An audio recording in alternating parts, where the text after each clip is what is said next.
Здравейте! Аз съм Евгения Христова, а това е четвърти урок от видеокурса по компютърна грамотност, в който ще кажем какво бихме могли да правим с програмите най-общо и кои са често използваните програми в зависимост от действията, които изпълняваме с тях.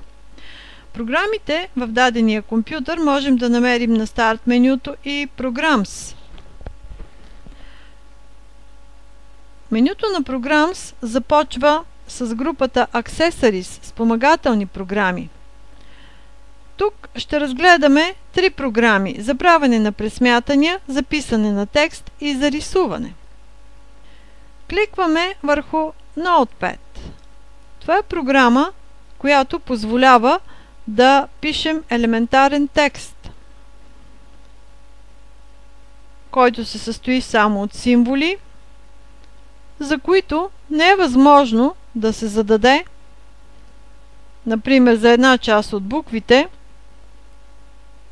размерът да бъде един, за другата част друг, цвета, шрифта и така нататък да бъдат различни за различните части от текста. Или Notepad е средство за писане на текст, който се състои само от символи, без форматиране. Notepad е много проста малка програмка, но всъщност тя позволява да пишем даже и програмен код.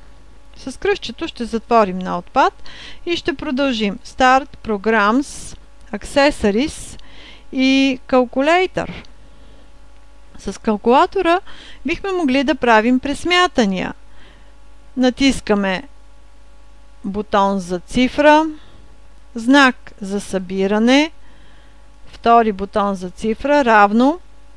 Действията са по същият начин, както с обикновен калкулатор. Минус, число. Знакът за умножение тук се вижда като много мъничко кръстче, но на някои места то е звезда. Знакът за умножение при компютрите е звезда. Равно. Знакът за деление е наклонена черта. Калкулатора има два изгледа. Ако случайно вашият не изглежда в момента като този, пробвайте през командата View и включете научен. Това е вторият изглед на калкулатора. Компютърните програми често пъти имат едно меню View, което позволява промяна на изгледа. Промяна на изгледа обикновено не се свързва с промяна на съдържанието. Така че, учейки една компютърна програма, първото нещо, което е добре да направим, е да разгледаме различните варианти на View или на изгледа. Ще затворим калкулатора.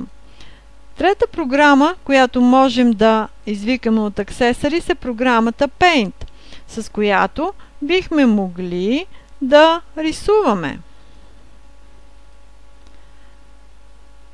Затваряме тази програма. След като тръгнем да затваряме прозореца, получаваме едно съобщение. Ще съхраним ли промените? За сега ще отговорим с не. Тези програми Notepad, Calculator и Paint са вградени в операционната система Windows. Получаваме ги с инсталирането на операционната система. Ако искаме да правим писане на текст за Office документи, например като писма, договори, оферти, ще използваме програмата Microsoft Word, която е част от пакета Microsoft Office. Начинаещите потребители понякога бъркат Word и Windows, заради това, че и двете започват с W.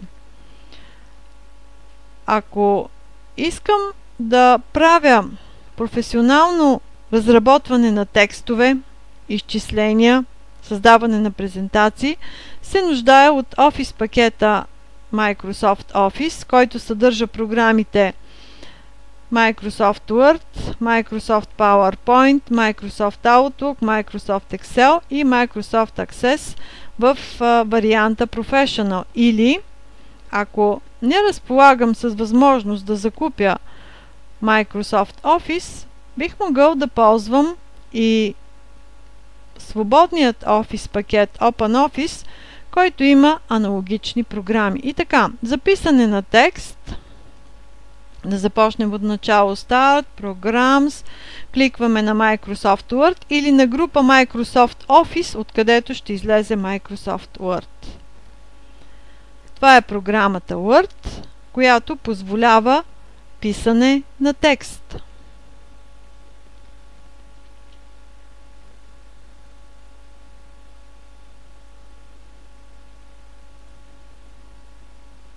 Затваряме с кръстчето.